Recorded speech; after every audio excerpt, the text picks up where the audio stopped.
So if we just sort of backtrack a little bit on that, so we're on car, let's say we're on car finance.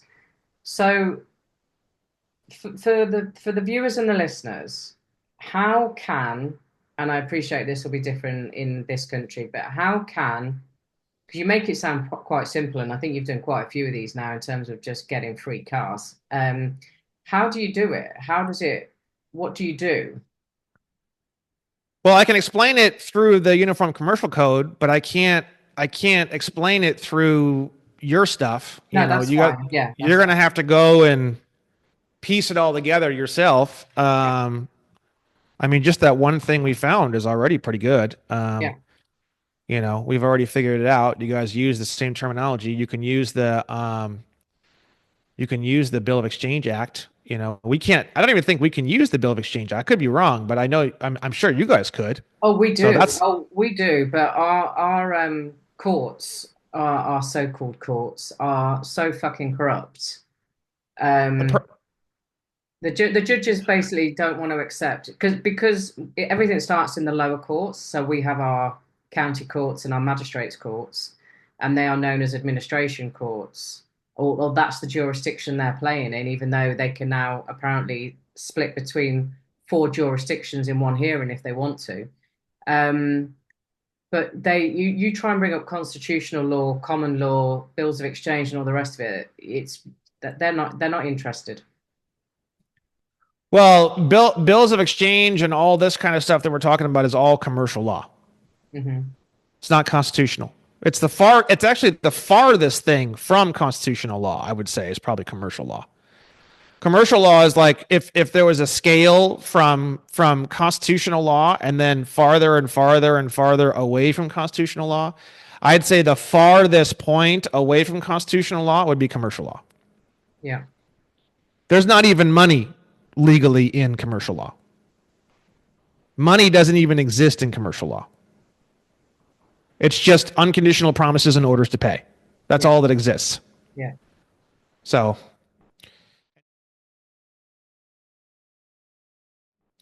and you can see that if we go down on this flow chart, if you look under exchange in Black's Law Dictionary, under where it says commercial law, under the title exchange, it says the process of settling accounts or debts between parties residing at a distance from one another without the intervention of money by exchanging orders or drafts called bills of exchange, the payment of debts in different places by an exchange or transfer of credits. This is how commercial law works. There is no money. Wow. And in fact, UCC 3-102 is very clear about that. This is the entire chapter of the UCC talking about negotiable instruments. And right at the very, very beginning of the chapter, they say this article, meaning this chapter, applies to negotiable instruments. It does not apply to money. They tell you right away in UCC 3, we are not talking about money. Amazing. So it's very important, right? So what is negotiable instruments, right? So this is my negotiable instrument flowchart. So UCC 3-104 is what covers what a negotiable instrument is, right? And then for you guys, it would be the Bill of Exchange Act would be the first thing I would read. Yeah. And if I were you guys, I'd read the Bill of Exchange Act like 80 million times. I'd have that shit like memorized. Yeah. But for us, it's different, right? It's really not probably, honestly, but it's called something different and it looks like something different, but it's probably the same thing, frankly. And keep in mind, you can bring anything you want into the courts. You can bring any argument. So if you take the Bill of Exchange Act and it doesn't explicitly say some of these things, but it kind of infers them, bring that into a court. And if you win in court, then it becomes case law, and now it is law. Yeah. I don't know if you guys' courts operate like that, but I'm assuming they do because you got to realize everything in America is based off of the Britain. So, Britain's the one country that I'm pretty safe to say anything I teach in any of my shows probably applies just fine, right? Yeah. So you have two different types of negotiable instruments. You have the unconditional promise to pay, which is called a note. A Federal Reserve note or a British pound fall into this category. And then you have an unconditional order to pay, which is called a draft. Examples of notes: when you sign a traffic ticket, it is a note if you signed it and more of a draft if you didn't, because are you promising to perform or are you being ordered to perform, right? Loan promissory notes are unconditional promises to pay.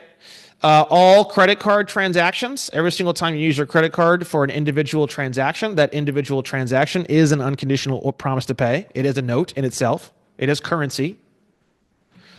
Federal Reserve notes, obviously, or British pounds. We can add that into here. That would also be part of this, right? Yeah.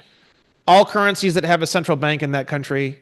Insurance policies, you are the beneficiary when they are the trustee, once they fund the trust with the note, right? Then you have the unconditional order to pay, which is called the draft. Examples are traffic tickets where you're not signing for them, parking tickets, tax bills, utility bills, credit card bills, a court order or judgment. People are so scared about court orders and judgments and sanctions. The bar cards love to use two things. They're two favorite things in the whole world. They love to use the word frivolous, which when you actually clear up what the word frivolous means, it means like you actually had the intent to deceive or the intent to waste time. So the word frivolous is actually pretty gnarly because it has intent in it, and when you start adding intent, it's pretty bad. So it's a really bad word. They love to use that. It's like the N word, the horrible word that no one will say, the racist N word. It's like the N word of the litigation world is the word frivolous, right? Now, the kryptonite that they hate, the word that just drives them absolutely bonkers, and the one that you can use against them that will drive them, it's like sunlight to a vampire, is the word fraud. Yeah. They do not like that one because they're doing it all the time.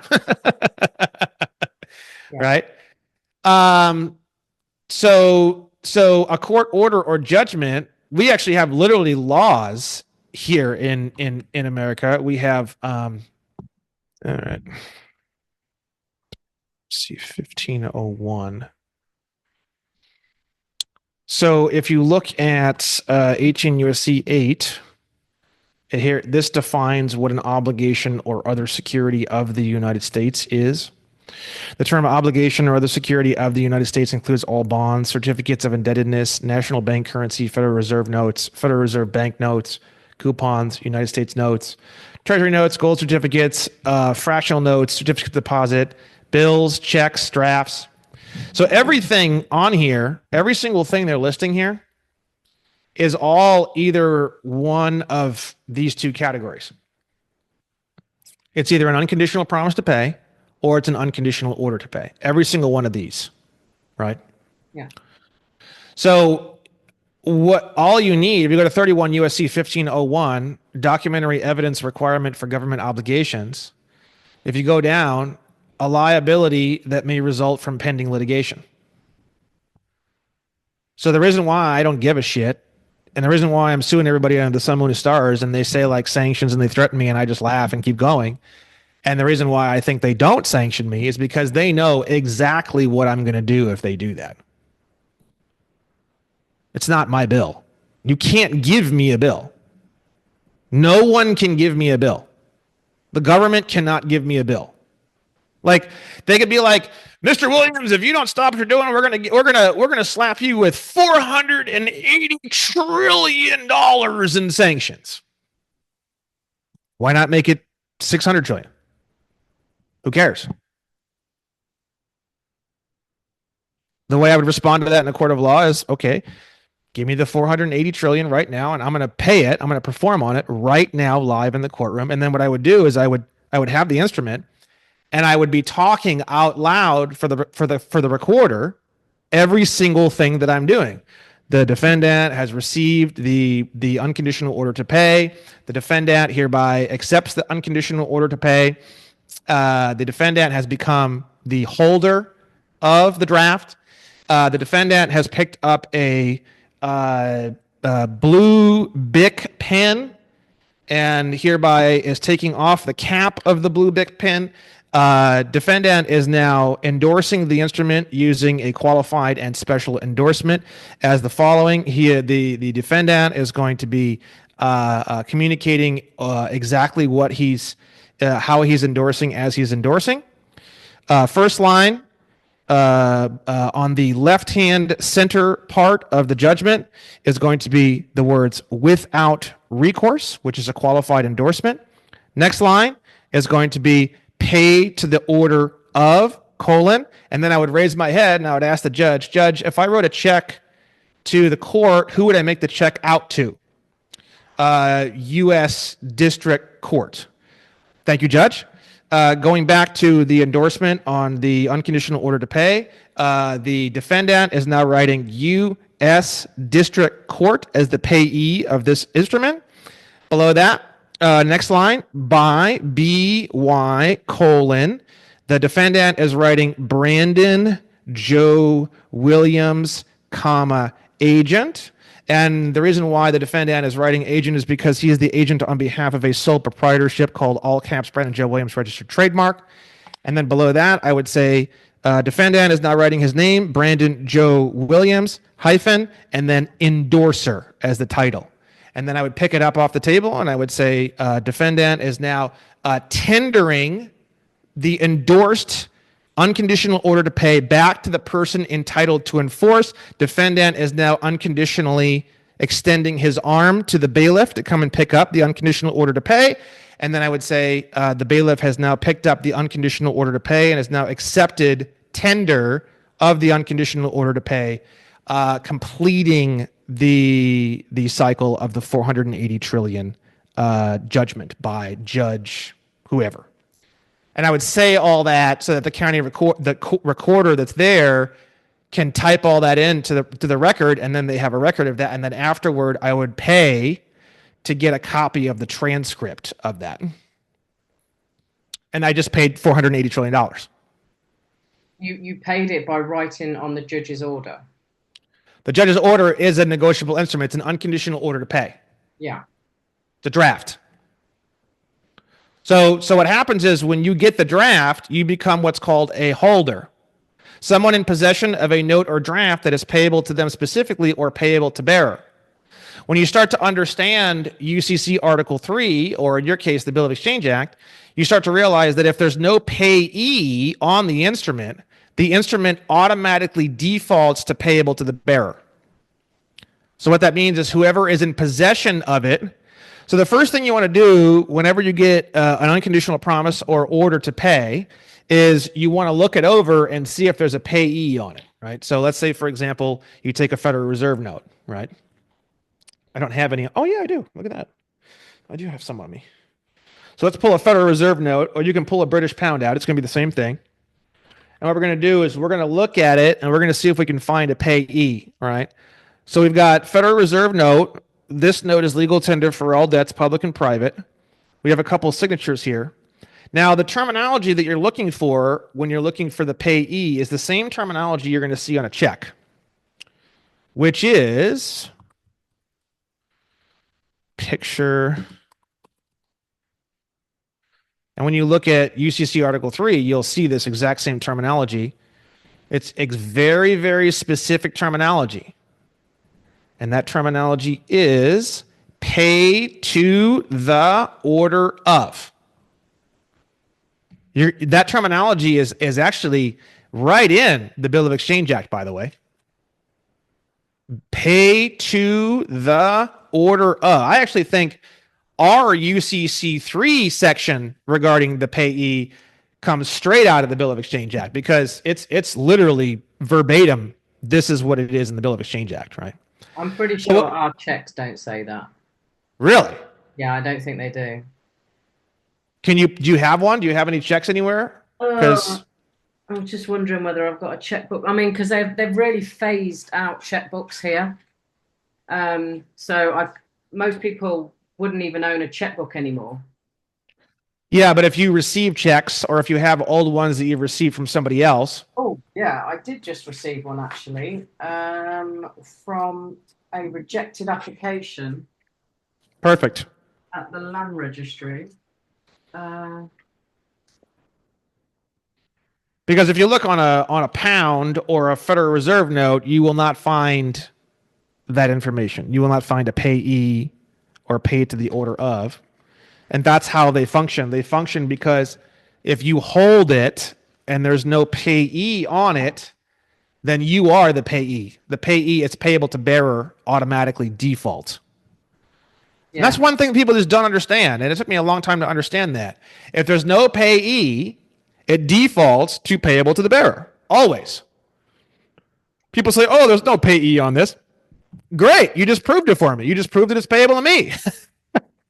Well, this check that I've received, it just says where you've got pay to the order of. Mine just says pay. And then it's got my name in capital letters, and then underneath it's got the amount of money in words. That's it. Well, maybe it's a little bit different for you guys because I've never seen one in America that doesn't say pay to the order of. And in UCC3, special endorsement specifically uses that exact terminology, pay to the order of. Yeah. So every single time I convert something into a special endorsement from a blank endorsement, which means I convert something that has no payee into something that is only payable to a specific payee, I always use pay to the order of. But it might be different for you guys. Again. Yeah, I think we're more corrupt here, Brandon. Could be. Could very well be, right? So going back to the flowchart.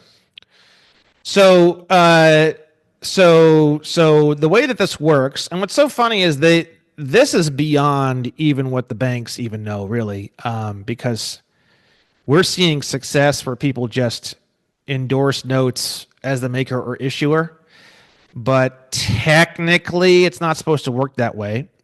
So technically, the maker or issuer, I have the definitions on the side here. So some of these are pretty intense. Issue means the first delivery of an instrument by the maker or drawer, whether to a holder or non-holder, for the purpose of giving rights on the instrument to any person.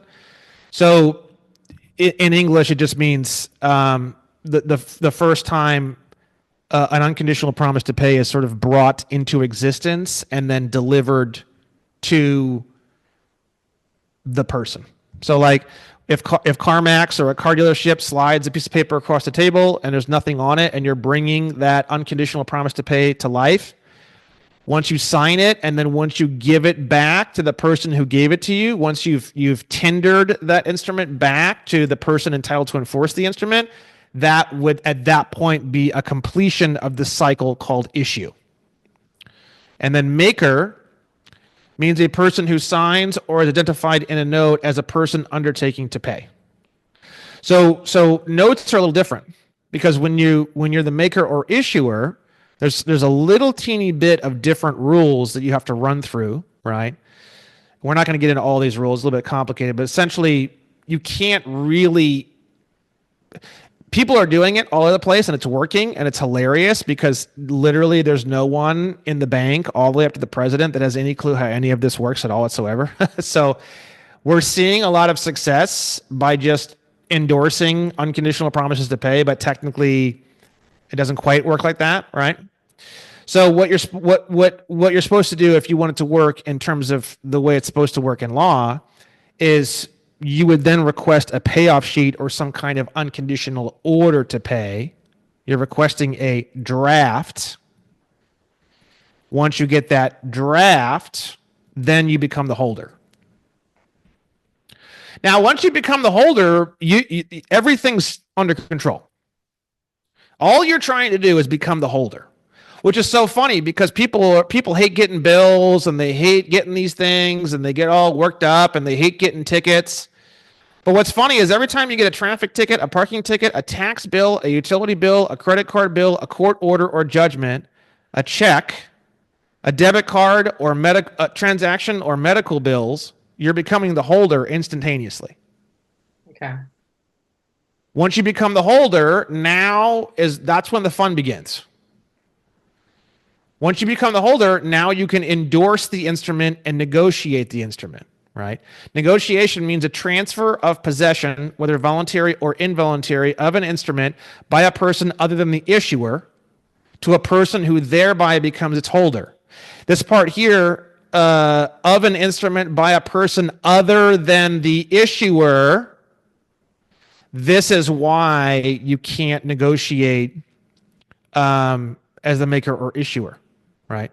So you have to, but what's funny is we do it all the time and it works. It's hilarious, right? Technically, it's not really supposed to be working. And eventually when somebody actually gets two fucking brain cells they can rub together, they're going to start stopping people from doing that, right? Which is okay. We've already got it all figured out. But once you get that unconditional order to pay, now you do become the holder because you are not holding it as the issuer. So it's not a problem, right? Endorsement, really complicated, super long definition. Endorsement's really simple. I wrote this. This is the actual legal definition. But if I read the actual legal definition, everybody on the show is going to throw themselves through a closed window. So we're not going to do that, right? Endorsement's really simple. Blank endorsement does not state the payee and automatically makes the instrument payable to bearer, which is what everyone's doing all the time. When you sign squiggles or your name or your initials or anything at all, or a little cat face or a little dog face or a little smiley face or a line or an X or anything at all that does not state the payee, it automatically makes the instrument payable to whoever physically possesses the instrument. A special endorsement states the payee. So what is an example of this? Well, we ran out to our banks. I had my people go out to the bank and get copies of their promissory notes. And this is the terminology that we started seeing on all the notes that the banks were using. Without recourse, pay to the order of Rocket Mortgage LLC, FKA Quicken Loans LLC by signature Stephanie Beavers, capture manager. Without recourse, pay to the order of Quicken Loans LLC by signature Erica Monique Hill, capture manager. Pay to the order of PHH Mortgage Corporation without recourse, Town and Country Bank, no signature. This one's actually illegal. This could be an easy lawsuit. Terry L. West, Executive Vice President. So what these bits of paper that you're showing at the moment, what are these? Mortgages. These are mortgage. These are actual, somebody has signed this to start a mortgage. Yeah. Yeah, okay. Pay to the order of, without recourse, by American Home Mortgage Acceptance, Inc. This is actually totally incorrect. This would be an easy lawsuit as well. That's, I mean, even the people who are doing this have no fucking, I mean, these people have some clue what they're doing, but not really. Because this is actually the payee, and then by should be one line lower, and it's supposed to be by colon and then the signature. The by is supposed to be on the signature line. So this is somebody at the actual bank that has signed it, right? This one is without recourse, pay to the order of Homebridge Financial Services, Inc., DBA, Real Estate Mortgage Network. There's the signature of the person. Looks like this one's actually done in ink. Carly Francis, Assistant Secretary. So when I started seeing these, this is when I started to go down these rabbit holes of endorsements. This is an endorsement. We're looking at endorsements. And we're looking at multiple types of endorsement. Special endorsement states the payee. All of these state the payee. And then a qualified endorsement, typically expressed as without recourse, and limits any liability on the instrument to the endorser or drawee. So when you start looking up what without recourse means, it means literally fuck you. I mean, I'm not kidding. If you write a check for $10,000 and you know you only have $1 in your bank account, but you endorse the instrument without recourse, when they reject the instrument, the $10,000 of the instrument still applies to the account. Literally, I'm not even kidding. And it's not illegal. And there's nothing they can do to stop you from doing it. Without recourse is probably the coolest thing ever. Without recourse is instantaneously infinite money. Now, again, what's the problem? They ignore you. They say we're not going to accept it as a payment. La, la, la, la, la, la, la, la, la. It's all the same story, right? Technically, they can't do any of that. And technically, a $10,000 check from a bank account that only has $1 in it is worth $10,000 as long as you endorse it without recourse. If you don't endorse it without recourse, it doesn't work. It only works if you endorse it without recourse. Because if you type in without recourse, in financial transactions, without recourse disclaims any liability to the subsequent holder of a financial instrument. Thus, endorsing a check and adding without recourse to the signature means the endorser takes no responsibility if the check bounces for insufficient funds. So if you endorse it without recourse, you could write a $20 trillion check on a bank account that has 40 cents in it. And the check itself is worth $40 trillion. It has a $40 trillion value. If you don't put without recourse, it doesn't have any value. It has zero value. Would that work on a self-certified promissory note, or is it just checks?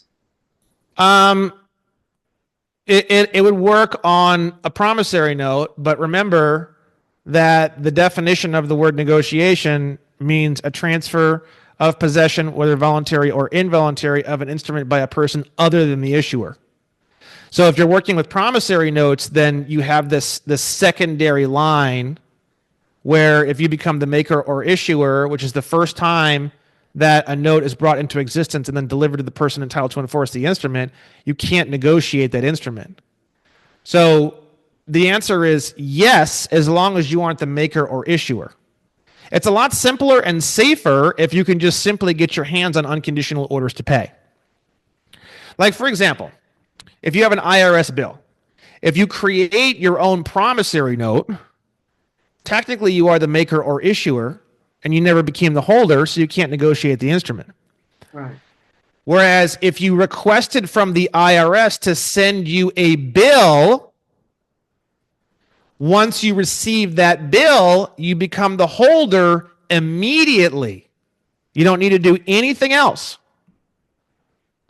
So once you become the holder, then you can negotiate the instrument.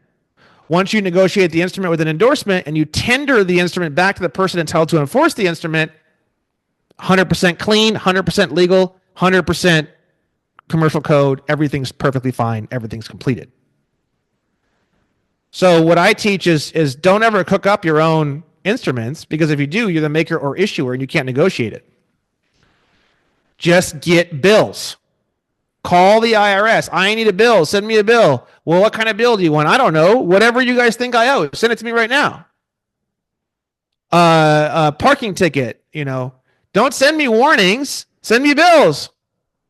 I don't want your warnings. If someone calls you, oh, you owe a debt, blah, blah, blah. Great, send me a bill. Oh, well, listen, send me a fucking bill or don't call me again. Cease and desist. I'd send them a cease and desist. Either send me a fucking bill or fuck off. Because once you send me the bill, bang, I become the holder immediately.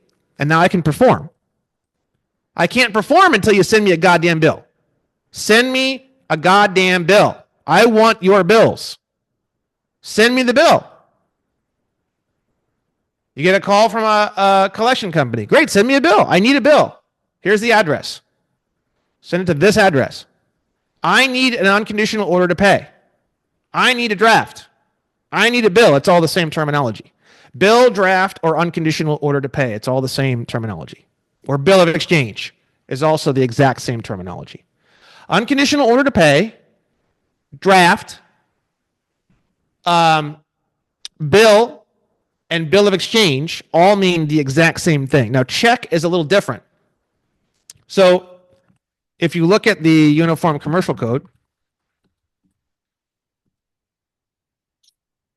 if we go to Cornell, let me see if I can, UCC 3-104. So here's the Uniform Commercial Code, right? Our UCC Article 3, which is negotiable instruments, applies to any unconditional promise or order. So if you look at a check, there we go. Perfect. So let's remove the routing and account number completely. Let's tear it off of this thing, right? If you tear the routing and account number off of this, you still have a negotiable instrument that is underneath UCC Article 3. When you add in the routing and account number, now you have what's called a check. A check is both a draft and a check, and would be, now it's governable under UCC Article 3 and UCC Article 4. So people think that, like, you send it a check and it's got no routing and account number, and they say, well, you didn't send in a check that we can draw from. Doesn't matter. It's irrelevant. Because the check is still a negotiable instrument under Article 3. It's a draft. A check is both a draft and a check. A check is never just a check all by itself.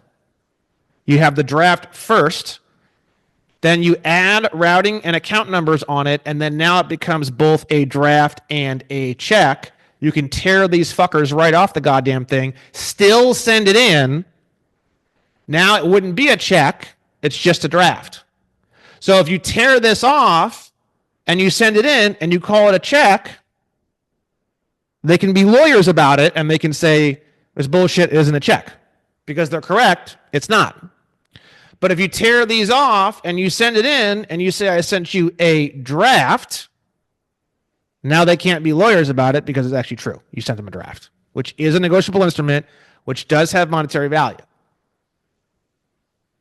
Okay, so my brain and people listening, you know, the old way that we've been taught about money, and we know that there is no money in commerce, but how can it be a negotiable instrument when it's basically a bit of paper that you've written on and sent back, and there's no asset backing to it at all?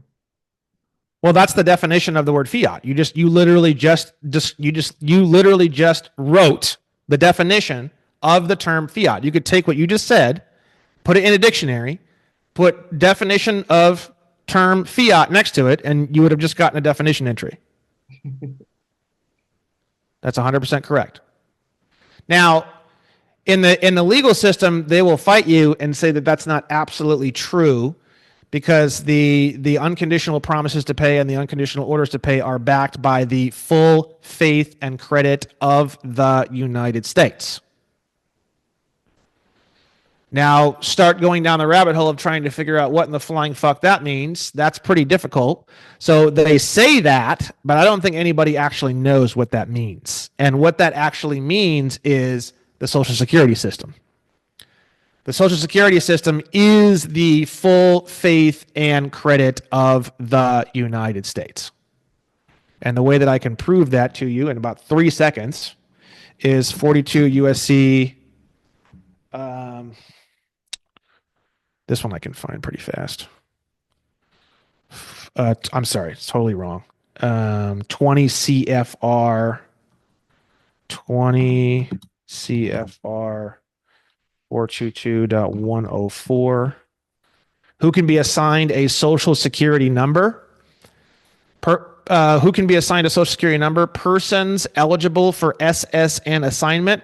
We can assign you a Social Security number if you meet the evidence requirements in 422.107 and are, and then it gives all these things you have to be to get a Social Security number. The thing I love about Cornell is Cornell, whenever there's a special definition for a subpart, it actually typically, and when I say typically, I mean like 90% of the time, it highlights that word in blue and underlines it. And if you look, there's a pretty creepy word here that's blue that's been underlined, the word you. The word you has a special definition. And when you know the special definition, it's very creepy, but it completes the cycle on this whole confusion. The definition of the word you is specially defined in 20 CFR 422.402. You means an individual who owes a debt to the United States within the scope of this subpart. So what is full faith and credit of the United States? Every single person with a social security number, because every single person with a social security number has told the government they owe a debt to the United States. Social Security is the contract that creates full faith and credit of the United States. Right. So when Social Security explodes, which there's a lot of news going on in America about that happening right now, what people don't understand is it's a lot more exciting than people think. Because when Social Security explodes, the full faith and credit of the United States explodes right along with it. So what does that mean? It means Federal Reserve notes go bye-bye. There will be no Federal Reserve notes. And nobody understands this. But when Social Security goes down in flames, which is supposed to happen here pretty soon, Federal Reserve notes are going to go down in flames as well, which the American public has no idea what's about ready to happen. I'm super excited. Anyways, going back to the flowchart. So you have the blank endorsement, the special endorsement, and the qualified endorsement. The problem is if you don't put any endorsement or you do almost nothing, it's still a blank endorsement. Everything defaults to a blank endorsement. So if you don't explicitly say the payee and you don't explicitly write without recourse, everything else under the sun, moon, and stars, you could put a star, smiley face, you could draw a little penis, a heart, your name, your friend's name. You could have some really artistic expression of your initials where it's a B and then there's a J and it swoops through the B and then there's a W over the middle and it's the coolest looking thing in the world. You could draw out a whole coat of arms and make it look like you're from Scotland and you have a family coat of arms, and you could draw the whole coat of arms. It takes 20 minutes to draw it on the sheet of paper. All of it is a blank endorsement. If it does not state the payee and it doesn't specifically say without recourse, there's some other types of endorsement as well, but I don't teach them because they're very unique. I've never used any of them. And there's only like a couple more.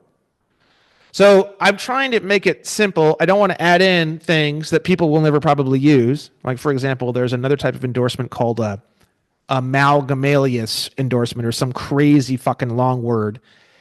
I never understood it. I never used it. I don't think I ever would. I think it has something to do with like when an instrument is like cut up and there's like multiple people that are like the holder. It's like a really complicated banking. I imagine in like complex banking, maybe you'd use it, but no one's ever going to use it. So if you want to go deep dive on the various types of endorsements, there is more to this, but I'm telling you, you're not going to need it. This is all you need. Blank endorsement, anything under the sun, moon, and stars that is not a special endorsement. Special endorsement states the payee, and then the without recourse is completely separate. You can have a special endorsement without a qualified endorsement. You can have a qualified endorsement on a blank endorsed instrument, right? So really the way this works is you choose one of these, and then this one is optional. If I had to like go into even more detail as to how this works, step one, choose, do you want a blank endorsement or a special endorsement? Step two, now that you've chosen which one you want and you've used it, now optional, would you like to also add a qualified endorsement as well? That would be like the flow chart if I were to break these down into another flow chart, right? So once you understand that, then here now you can example of qualified and special endorsement. Without recourse, paid to the order of myself or my all caps name, or if you were paying to the U.S. Treasury, the IRS, you would write U.S. Treasury here. If you were writing to the HSBC, whatever the hell you guys have, HMRC. you'd probably HMRC. You'd probably write that in here. So really, if you ask, okay, so let's say you get a bill from the HMRC, and it says if you write a check, make the check out to whatever. Whoever they say make the check out to, that would be the paid to the order of name that would go in your endorsement. So when you receive a bill from the IRS in America, it says make your check out to U.S.Treasury.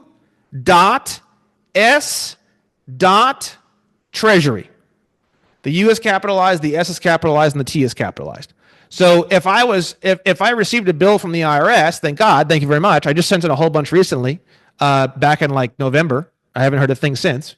You would write without recourse, paid to the order of capital U dot capital S dot space capital T Treasury by whoever, however you write your name, and then you would sign there, right? So /S/ is a legal signature in digital form. So this is the same power in law as if I actually hand signed it. But if you received bills from the IRS, you're going to hand sign here. And a lot of people ask me a question that's really relevant. And this is probably one of the most important things to know when it comes to instruments. If an instrument this is UCC 3-114, if an instrument contains contradictory terms, typewritten terms prevail over printed terms, handwritten terms prevail over both, and words prevail over numbers. So what does that mean? You don't need a stamp. You don't need anything. You don't need a type. You don't need anything. All you got to do is just take your pen. Handwritten terms prevail over everything. So you just take a pen and you write on the face of the instrument without recourse, paid to the order of U.S. Treasury by signature Brandon J Williams -endorser. And that's it. That's it. And what have you just done? Let's go back down to the definition of inside of exchange, where it says commercial law. The process of settling accounts or debts between parties residing at a distance from each other without the intervention of money, because money is defined as gold and silver coins. We don't have those anymore. So we're in this system. If you try to use money, you'll go to prison, by the way. If you look at the Gold Abrogation Clause Act in Title 12, it's actually illegal to exchange money. So not only, so for example, if you're in litigation and they say you're not exchanging money, what I would do is I would actually file a complaint with the local DA's office, and I would hit them with something I just recently found, which is very exciting. I would hit them with a 18 U.S.C. 1622 charge. 18 U.S.C. 1622. So if you look at the is it illegal to pay with gold coins due to the Gold Abrogation Act?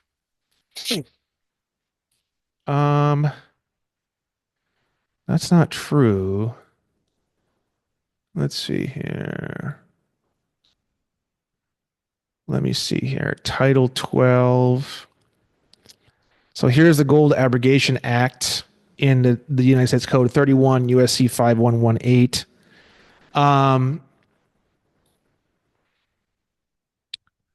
Let's see here. The government withdraws its consent given to anyone to assert against the government, its agencies, or its officers, employees, or agents a claim on a gold clause, public debt obligation, or interest in the obligation for United States coins or currency. So if someone was suing you for saying that you didn't pay with money, you would bring up this. And then I could have sworn I saw somewhere that it's like a felony to force someone to pay with money. And if I could find that somewhere, then that would activate. You'd be able to go to your local DA and file a criminal complaint for 18 USC 1622. Whoever procures another to commit any perjury is guilty of subornation of perjury and shall be fined under this title or imprisoned not more than 5 years or both. So if they try to force you to perjure yourself, then that would be a criminal complaint at that point, right? Because the thing is that they can't. There is no money. They can't ask for money. Money doesn't exist. We're not supposed to be using it. You can't use. It's not legal tender. So say you get a court order that makes you bankrupt. You talked about having an order is a negotiable instrument. So if you received a judgment for $480 trillion, once you receive that order, now in the courts, let's say you want to go to appeals, you want to fight it, you want to do all this stuff. Like for example, one of my clients got sanctioned, and I wanted to fight it just because I wanted to learn the process of the appeals court. I could care less about a sanction. You can give me a sanction for $900 trillion tomorrow. It's not even gonna. It takes me about 4 seconds to discharge $480 trillion. Easiest thing in the world, not a problem, right? But I wanted to fuck with it and go to appeals and file things and do things just because I wanted to learn more about the process. I wanted to learn more about a motion for reconsideration. I wanted to learn how to put in a notice of appeal. Like I wanted to go through these various processes, right? Just for my own learning and edification, right? So I did that, and then now we're back to where we were at before, and now I'm ready to perform on the instrument, which you're going to see here pretty soon in one of my cases. Very exciting. We're just waiting on a few more things. It'll probably happen in the next month or so that we'll be pulling the trigger on performance, which I don't think any court's ever seen anything like what I'm about ready to do. So we're going to have some fun. But once you've accepted the judgment. So let's say, for example, you decide you want to go to appeals just for fun. You want to learn the appeals process. You want to do the same thing Brandon did. So you say to yourself, I just want to have fun with this. I want to go to the appeals process just because I want to learn the process. So you do a motion for reconsideration, that gets denied. You go to appeals, that doesn't go anywhere. And then you do a motion for reconsideration at the appellate level. That doesn't go anywhere. And then at that point, you have to decide, do I want to go to the Supreme Court or do I want to just accept the bill? Which is where we're at right now, which is what we're still trying to figure out. So I kind of want to go to the Supreme Court again, just to learn the process. I don't think it's really going to do anything. But once that's all done and the dust settles and you've accepted the debt, now you're the holder. So once you're the holder, now at that point, you can perform. Now keep in mind the word payment. The definition of the word payment is the performance of a duty, promise, or obligation or discharge of a debt or liability by delivery of money or other value. Money doesn't exist and we can't use it. It's illegal. So keep that in mind. I believe this case is from before the Gold Abrogation Act, which is 1933. That's why they say this. So before 1933, bills of exchange, promissory notes, gold coins, there was all sorts of things. Gold certificates, silver certificates. There was all these different monetary instruments that all operated together in the economy. And then when the Gold Abrogation Act hit, they took all of the gold, silver coins, gold certificates, and silver certificates all out of circulation. And that's when the Federal Reserve note became pretty much, people don't realize checks and drafts are both the same value as Federal Reserve notes. And so are like signed mortgage promissory notes and credit card transactions. They all have the same value. Your credit card transaction, when you promise to pay $6 for a coffee, has the same value in law as a Federal Reserve note or a British pound. It's an unconditional promise to pay. So payment and performance mean the same thing. So when you become the holder and you endorse the unconditional order to pay and you tender it back to the person entitled to enforce the instrument, you are by definition legally making a payment. That is performance. Performance and payment mean the same thing. So how do you make a payment on an unconditional order to pay? Once you accept it, you become the holder. As the holder, you can negotiate the instrument through an endorsement. You endorse the instrument and you tender. Tender means unconditional offer. You tender the instrument back to the person entitled to enforce the instrument. So in my case, the council who have enforced a bankruptcy petition, obviously via the judge, it would go back to the council. Well, bankruptcy is just, I mean, bankruptcy is essentially just exercising 18 USC 8, which I'm sure it's the same thing in England. I mean, I don't see why you would need to go and do a bankruptcy in order to exercise 18 USC 8. 18 USC 8, obligation or other security of the United States defined.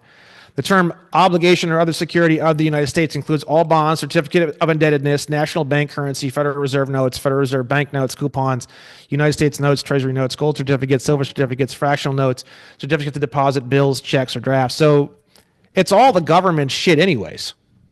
So all a bankruptcy is just you're just giving it all back to the government, and the government is just saying, yeah, fine, we'll deal with it. But it was theirs even before the bankruptcy. And you also got to think too, you can file for bankruptcy, and then when they report it on your credit report, you can sue the credit report companies and tell them it's discrimination that the bankruptcy is even reported, and you can get your bankruptcy taken off of your credit report in just a few months, and you can get paid for doing it. And how do you get paid? Well, that's the cause of action. It was never supposed to be reported in the first place. That's discrimination. So you can get $5,000 or $10,000 just for the headache of having to get it taken off of your credit report, and then you can also get it taken off your credit report. And then you can go a step farther and do what I've done. You can go and you can actually file for. I don't know how this works in England, but again, everything that we do is based off the same system you guys have. So I imagine it's the same thing. Everything I'm teaching you is based off of your name being a trade name, right? So if your name's a trade name, then why don't you go and trademark your name and do a registered trademark? My registered trademark is on the USTPO right here. So once you do a registered trademark on that name, now the credit reporting agencies, if they use your name at all in any way that you don't like, meaning they report literally anything, late payments, non-payments, bankruptcies, I think this is a much better option, because now you're not just suing them for discrimination, you're suing them for a registered federal registered trademark violation. So you would actually go to federal court and you'd be suing for discrimination, because that's fine. People do that all the time, but there'd be another cause of action here, which I believe is like $50,000 for every single individual infraction. Let's see if it's here. Yeah, I think it's this one. 15 USC 1114. Yeah. So the cause of action would be 15 USC 1114, and every single report on your credit report that is something that is damaging to the credit report using that registered trade name would be $50,000 for each individual item. So the bankruptcy would be $50,000, a late payment report would be $50,000, and then a non-payment report on another account, that's another $50,000.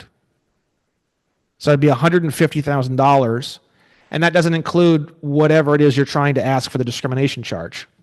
And then plus part of the relief would be that all of that would have to come off the account, and then from that point forward, if they put, they're never going to put anything negative on the account ever again, because if they do, they know you're going to be coming and knocking on their door with another $50,000. So the registered trademark thing is really smart. I haven't filed this lawsuit yet. I'm just kind of waiting on a few more lawsuits. I'm still learning a lot of cool stuff, and I just want to make sure that I have all the new stuff that I'm working on right now kind of all understood, so I can implement it into this case. But you'll see, I'm not going to call it credit repair. I'm going to call it credit reprogramming. So by the time this information comes out and I start showing you guys the lawsuits and stuff, it's going to be called credit reprogramming. You're not repairing anything. You're totally reprogramming the way your credit works. So from that point forward, they have to come to you and get your express written permission to put anything negative on the credit report. So again, infinite money. Without recourse, infinite money. Credit reprogramming, infinite money. There's other ways to get infinite money too. I've only covered 2 so far. There's a bunch of other ways too. Yeah, and we're 2 hours in. There is so much information, and brains are blowing all over the UK right now, including mine. Well, I'll go ahead and I'll wind this out on the flow chart here. So we have tender it back to the person entitled to enforce the instrument. After you become the holder and you endorse it, you're going to tender it back to the person entitled to enforce the instrument. And then they only have 2 options. And this is as per the law. This is as per the UCC or the state versions of the UCC. In California, it's the California Commercial Code. In your case, I don't know. It's probably something based off of the Bill of Exchange Act or that Sales and whatever the hell it's called Act from 1979. Yeah. They either apply it as a payment, which is what they're supposed to do, or they have to dishonor the instrument in accordance with UCC 3-502. 502. Dishonor. So if it's a note, it's governed by the following rules. If it's a draft, it's governed by the following rules. So there's 2 different sections, one for notes and one's for drafts. Okay. So if we're going to be doing mostly drafts, then we're going to be looking at the draft section, which is going to be here, subsection B. And these are the only ways. There's 4 rules. So if they dishonor the instrument, they're going to dishonor the instrument based off of subsection B1, subsection B2, subsection B3, or subsection B4. There's no other way they can dishonor the instrument. So when they dishonor the instrument, and no one's ever seen this because they never do this, they don't, so when you get the letter back and it says, we are not accepting your payment, they didn't actually dishonor the instrument. They refused the instrument, which actually is covered in UCC 3-603B. So when if tender of payment of an obligation to pay an instrument is made to the person entitled to enforce the instrument and the tender is refused, there is discharge to the extent of the tender. So if you tender an instrument for $40,000 and they refuse the instrument, which is what they're doing when they send you these letters, there is discharge. So refusal and acceptance is actually the exact same term. When they send you a letter and they say, we are not accepting your payment or your form of payment, in that same sentence, they've accepted your payment. I know it's very confusing. Refusal and acceptance is the exact same thing. So when they send you a letter and it says, we have not accepted your payment, you can just translate that into, thank you very much, we've accepted your payment. It's the exact same terminology. Okay. So when you go to court, you bring that letter with you and you tell the judge, look, sir, I have evidence that they accepted the payment. And he says, well, that doesn't make any sense. They said they didn't accept it. Well, yes, sir, but UCC 3-603B says that if the tender is refused, there is discharge. And then you look at the prosecution or the defense, you look at them and you say, did you guys refuse? Is this not evidence of refusal? Yes. Great. So it's been accepted. Refusal and acceptance mean the same thing. Now, what can they do? They could dishonor. Okay. If they dishonor, how can they dishonor? They can only dishonor 4 ways. So if they sent you, dear Mr. Williams, we are hereby dishonoring your draft in accordance with the state version of UCC 3-502 subsection B2, or let's pick an easier one to understand. Let's say subsection 3 in English is it's paid late. Okay. So let's say the bill was payable by the 20th and you didn't send in the negotiable, you didn't send back the endorsed instrument until the 22nd. If I was receiving that in the payment center, I would say, dear Mr. Williams, due to the bill being endorsed and sent back late past the due date, we hereby dishonor your instrument under the California Commercial Code, Division 3-502, subsection B3, which states, and then I would put this in here, and then below that it would say the bill had to be payable by the 20th, and you didn't put it in the mail until the 22nd. Now, if they did that, that would be proper, and they didn't accept it. They legally dishonored the instrument. At that point, you would be legally unable to prosecute that. But keep in mind, how do you fix that? It's the easiest thing in the world. 3-114, what does it say here? If an instrument contains contradictory terms, typewritten terms prevail over printed terms, handwritten terms prevail over both, and words prevail over numbers. So if it's the 22nd and the bill was due by the 20th, you just cross out the date and write payable on demand in pen. Handwritten terms prevail over both. Now you can endorse the instrument and send it in, and they can't dishonor it.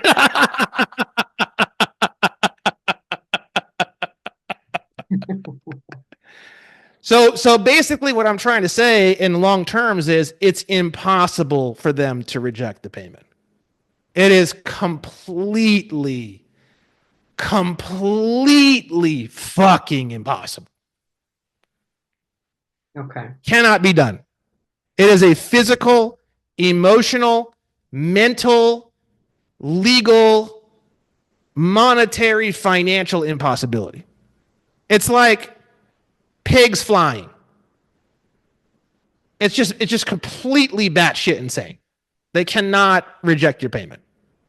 Physically impossible. Now, if they say they reject your payment and you go away, that's possible. Yeah. But if they send you rejection and you take them to court, it's physically impossible. Okay.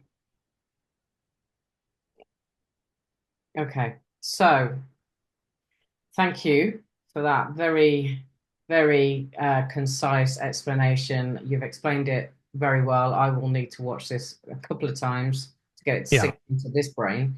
The podcast I was watching earlier, you were on somebody else's, and you were talking, and it was done about 9 months ago, and you were talking at that time about a client of yours where I think you were having the mortgage discharged or settled, plus you were getting all the payments back, plus there was some compensation claim in as well for a large sum of money.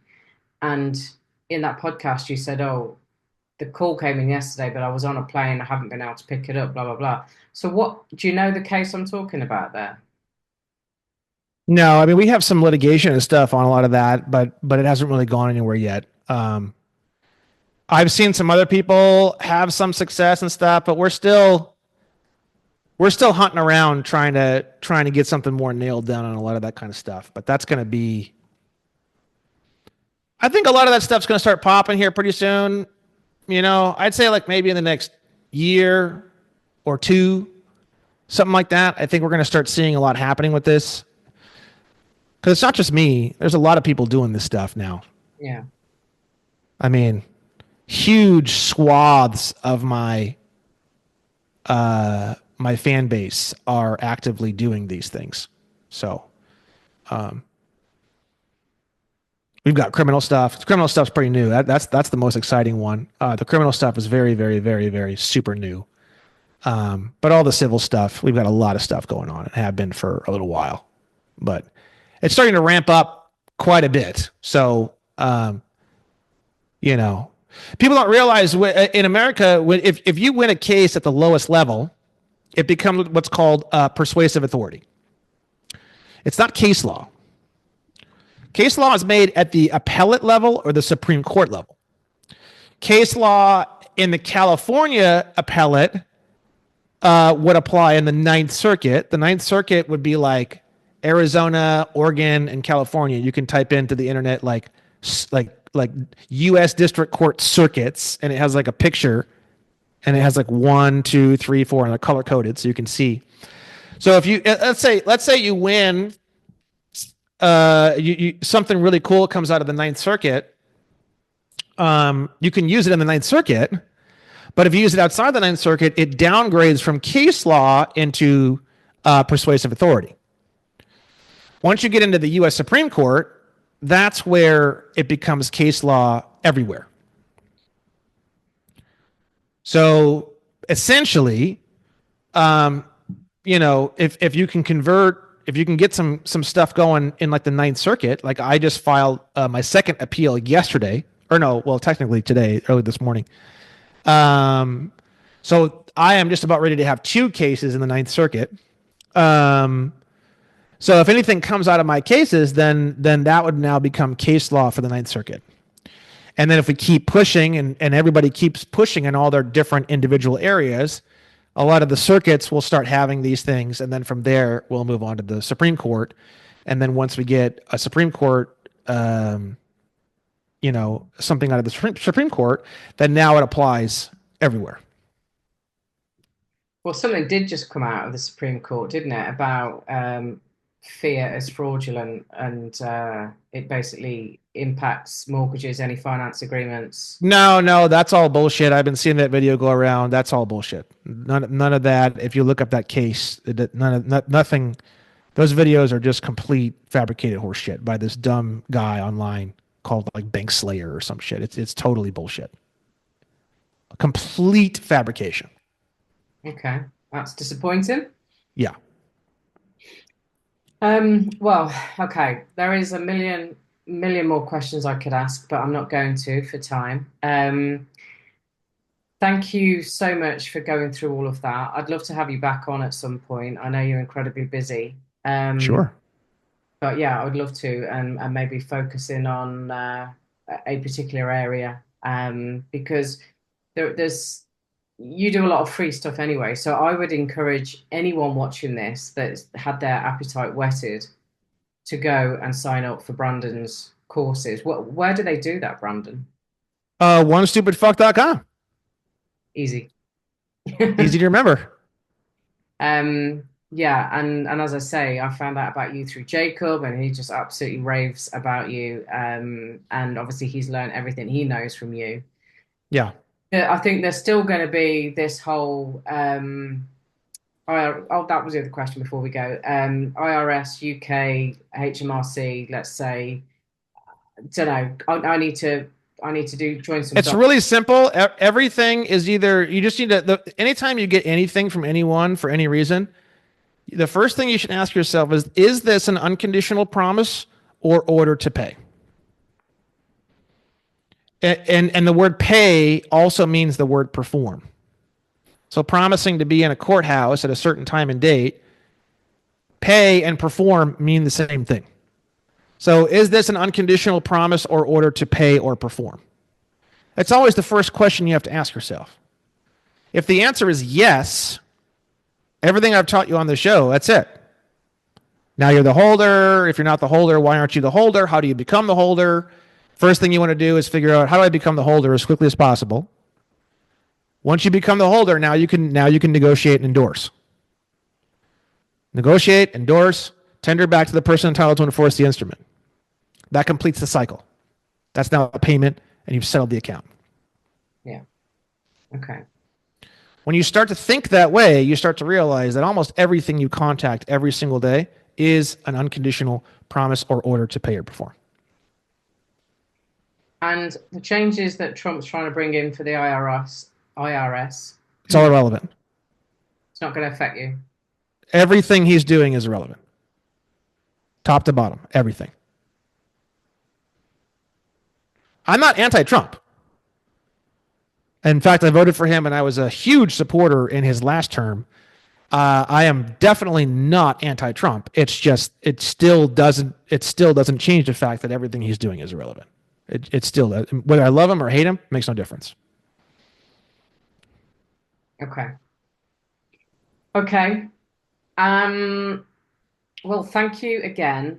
I like to finish these conversations with anything you feel called to share for the listeners and the viewers. Um, there's a whole lot of stuff that you can learn in these areas. Like if you want to go down into the tax code and stuff, it gets very complicated very fast. But as long as you understand negotiable instruments, you don't need to know anything about the tax code. I mean, you don't need to know much about anything, really. I mean, the red pill, blue pill, in my opinion, is negotiable instruments. It's the Uniform Commercial Code Article 3. That's it. Uh, if you understand that, I mean, like on the flow chart, all the things that are listed as unconditional promises or order to pay. I mean, it's pretty much everything you dislike about your life. uh, there's not much else out there. You can pull me over and give me all the tickets you want. You can sue me in civil court, and you can give me $987 quadrillion in judgments, and it just doesn't even. It's totally irrelevant. Okay. Pretty awesome. Yeah, absolutely. Well, thank you again, Brandon.